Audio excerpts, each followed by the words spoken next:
नमस्कार. पुराच्या पाण्यात उतरण्याचं धाडस आलं अंगलट. तरुण दुचाकीसह गेला वाहून. सविस्तर बातमी पुढे पाहण्याआधी चॅनलवरती तुम्ही नवीन असाल तर आपला आरजी मराठी न्यूज चॅनल जरूर सबस्क्राईब करून घ्या. गेल्या 2-3 दिवसांपासून राज्यात मुसळधार पाऊस सुरू असल्याने नद्या नाले तुडुंब भरून वाहू लागले आहेत. मुंबईमध्येही काल पाऊस जोरदार झाल्याने लोकांना लोकलसाठी 2-2, 3-3 तास स्टेशनवरती थांबावं लागत आहे.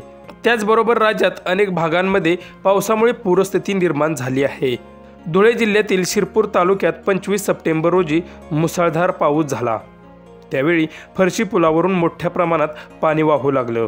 यावेळी रात्री 8 वाजेच्या सुमारास दुचाकीसह 33 वर्षीय तरुण पुराच्या पाण्यात वाहून गेल्याची दुर्दैवी घटना शिरपूर तालुक्यातील कुवे या गावी घडली आहे.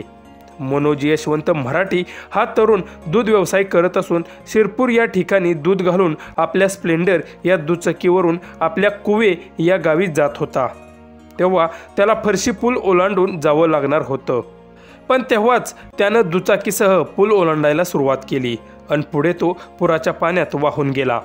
सकाळी घटनेची माहिती मिळताच गावातील स्थानिकांनी आणि पोलिसांनीही घटनास्थळी धाव घेतली. तेव्हा स्थानिकांच्या मदतीने पोलिसांनी तरुणाला शोधण्याचा प्रयत्न केला. तेव्हा त्याची फक्त दुचाकी तेवढी मिळाली, परंतु तो तरुण मात्र अद्यापही मिळाला नाही.